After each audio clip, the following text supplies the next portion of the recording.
아이들 도시락 반찬, 남편 술안주, 때론 간식으로 햄과 소시지로 대표되는 육가공품은 이미 우리의 음식 문화 속에 크게 자리 잡고 있습니다.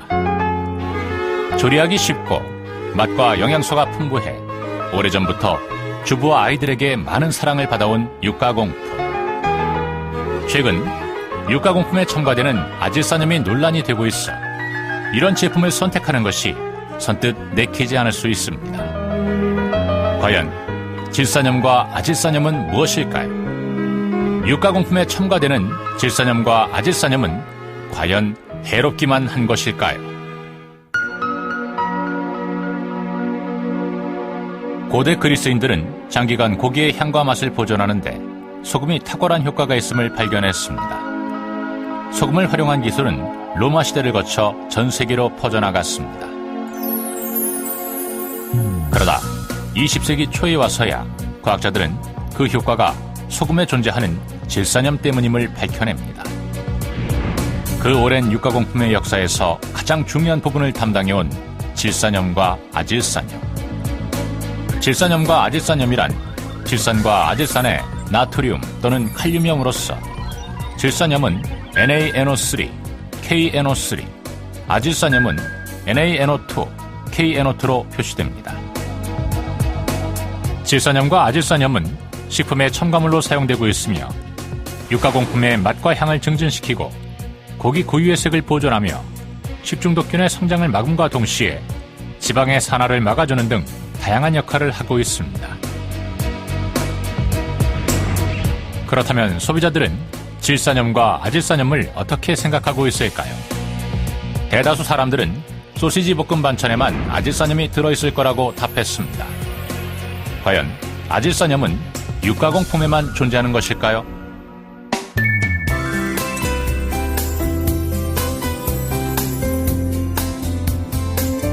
우리는 강릉대학교 식품과학과 학생들의 도움으로 흥미로운 실험을 해봤습니다.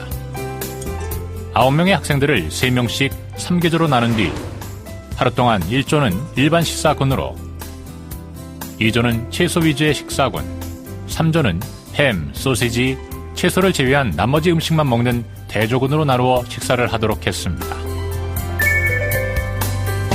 그리고 아질산염 반응 검사를 위해 다음날 각 실험군에 타액을 채취했습니다. 타액 속에 아질산염이 있다면 시약의 색깔이 변할 것입니다.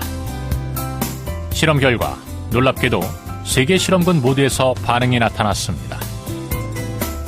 특히 채소 반찬 식사를 한 2조의 색이 가장 진한 것을 알 수 있습니다. 원심 분리기를 이용해 정밀 분석해 보도록 하겠습니다. 결과는 역시 같았습니다. 그렇다면 우리가 흔히 먹는 채소 반찬에도 아질산염이 있다는 것일까요? 네, 그렇습니다. 우리가 먹는 여러 채소에도 질산염이 많이 함유되어 있는데 이 질산염이 입에서 아질산염으로 바뀝니다. 특히 우리나라에서는 김치를 비롯한 여러 채소류의 소비량이 높아서 질산염과 아질산염의 섭취량도 상대적으로 높다고 볼 수 있습니다. 최근 조사에 따르면 우리나라 사람들의 채소를 통한 아질산 섭취량은 육가공품으로부터의 아질산 섭취량의 약 300배에 달하는 것으로 확인되었습니다. 식탁 위에 햄, 배추김치, 시금치 나물이 있습니다. 아질산염 시약을 넣고 분광 광도계를 이용해 반응을 살펴봤습니다.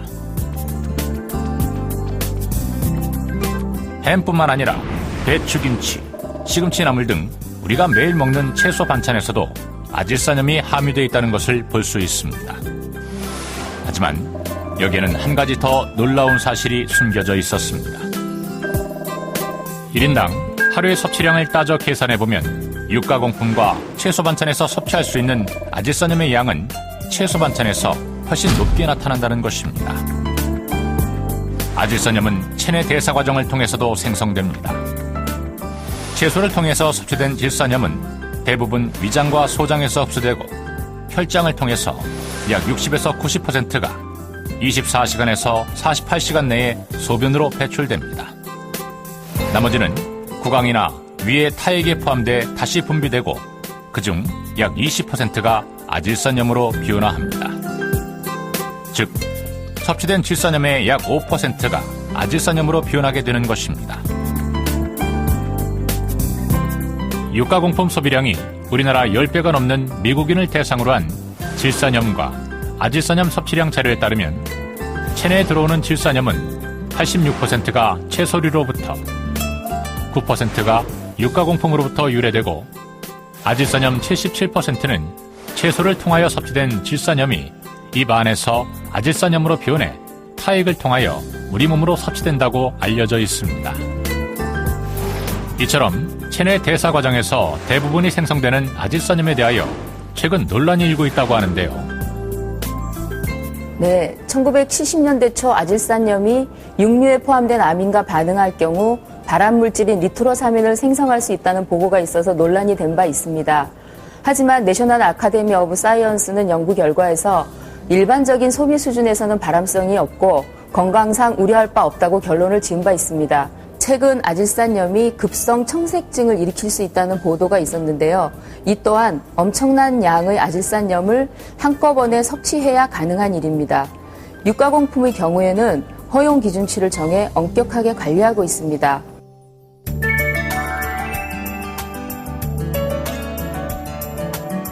유가공품에 대한 아질산염 허용 기준치는 국가별로 조금씩 다릅니다.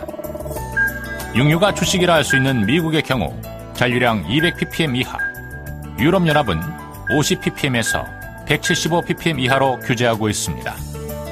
그에 비해 우리나라는 잔류량 70ppm 이하로 일본과 함께 세계에서 가장 낮고 엄격한 기준을 가지고 있습니다.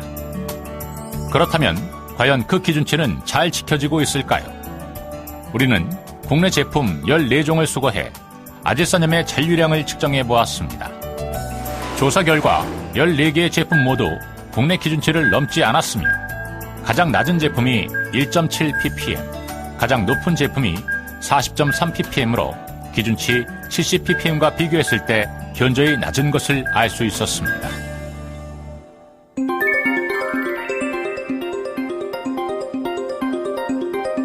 육가공품에 아질산염을 첨가하는 가장 큰 이유는 클로스트리디움 보트리눔이라는 지구상에서 가장 강력한 독소 생성 능력을 갖는 현기성 포자 형성균을 억제하는 데 필수적이기 때문입니다.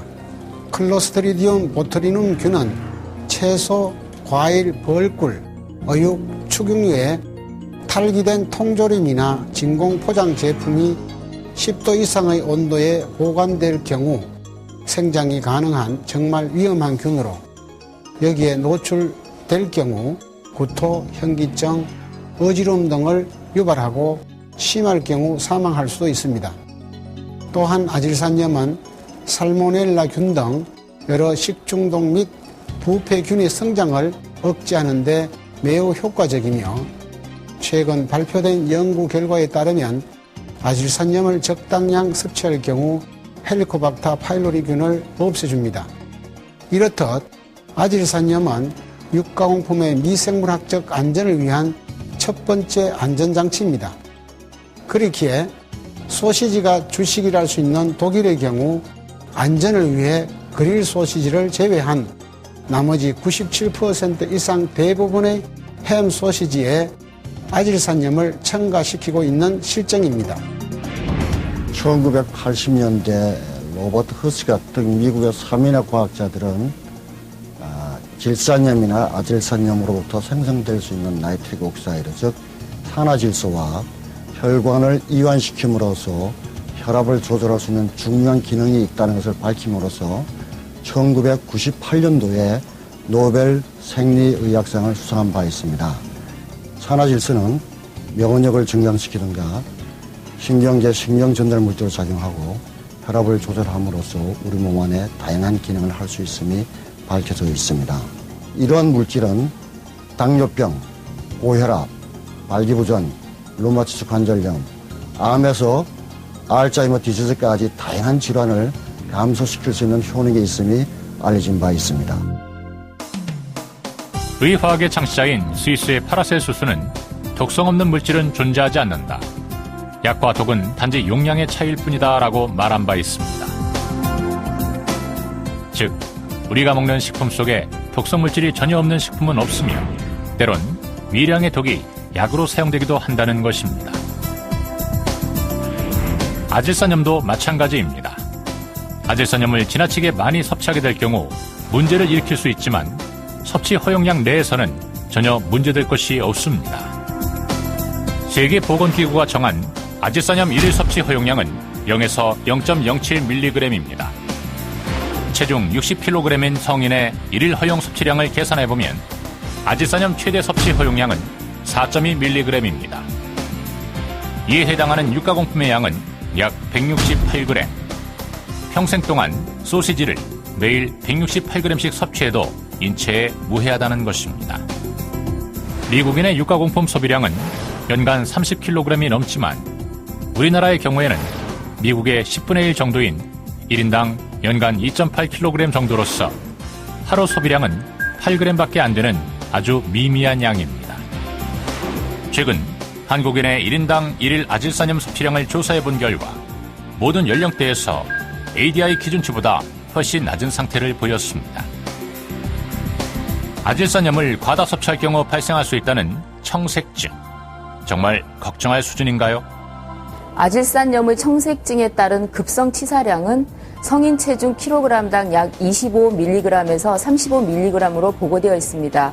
이 양은 체중이 60kg인 성인을 기준으로 했을 때 약 20ppm의 아질산염을 함유한 육가공품을 일시에 75kg에서 105kg 정도를 소비할 경우에 해당하는 양으로서 실제 실생활에서는 전혀 불가능한 상황이라고 볼 수 있겠습니다. 육가공품 75kg. 언뜻 봐선 그 양이 실감이 안 날 겁니다. 음식으로 환산하면 김밥이 무려 15,000줄, 부대찌개는 약 338인분이나 만들 수 있는 양입니다. 미국이나 독일의 국민 1인당 육가공품 소비량은 30kg이 넘는 데 반하여 우리나라의 육가공품 소비량은 2.8kg으로 미국이나 유럽의 10분의 1 수준이기 때문에 안심하고 햄이나 소시지를 즐기셔도 됩니다. 웰빙이나 로아스라는 새로운 트렌드에 발맞춰 먹을거리에 대한 관심은 날로 높아지고 있습니다. 때문에 식품과 관련한 언론의 보도 또한 잦아지고 있습니다. 문제는 식품에 대한 언론의 과장 또는 과학적으로 잘못된 해석이 소비자들에게 불필요한 불안감을 안겨주고 관련 업체들에게는 큰 피해를 입히는 사례 또한 계속되고 있다는 사실입니다. 최근 육가공품의 식품 첨가물인 아질산염과 관련된 보도 역시 마찬가지입니다. 육가공품의 위생 안전성에 대해서 최근 일부 과장 보도가 있지만 정상적 식이 섭취 상태에서는 이미 과학적으로 안전하다는 것이 입증되어 있기 때문에 학교에서는 아이들의 영양과 건강을 생각해서 좋은 햄, 소시지 등 육가공품들을 정기적으로 식단에 포함하고 있습니다. 지금까지 소비자들은 육가공품에 대한 막연한 불안감을 가져왔던 것이 사실입니다. 특히 최근 이슈가 된 아질산염에 대한 올바른 정보와 이해 부족으로 많은 소비자들, 특히 아이를 둔 주부들은 항상 구입을 망설이곤 했습니다. 그러나 다양한 조사와 실험으로 확인한 결과 기준치 이하로만 섭취한다면 아질산염에 대해 걱정할 필요가 없다는 사실을 알 수 있었고 우리나라의 육가공품이 매우 엄격한 기준 아래 안전하게 생산 관리되고 있다는 점을 확인할 수 있었습니다. 아질산염에 대한 인식 전환을 통해 육가공품을 바로 알고 소비하는 현명한 소비자가 늘어나 축산농가는 물론 생산업체와 소비자 모두 윈윈하는 그날을 기대해 봅니다.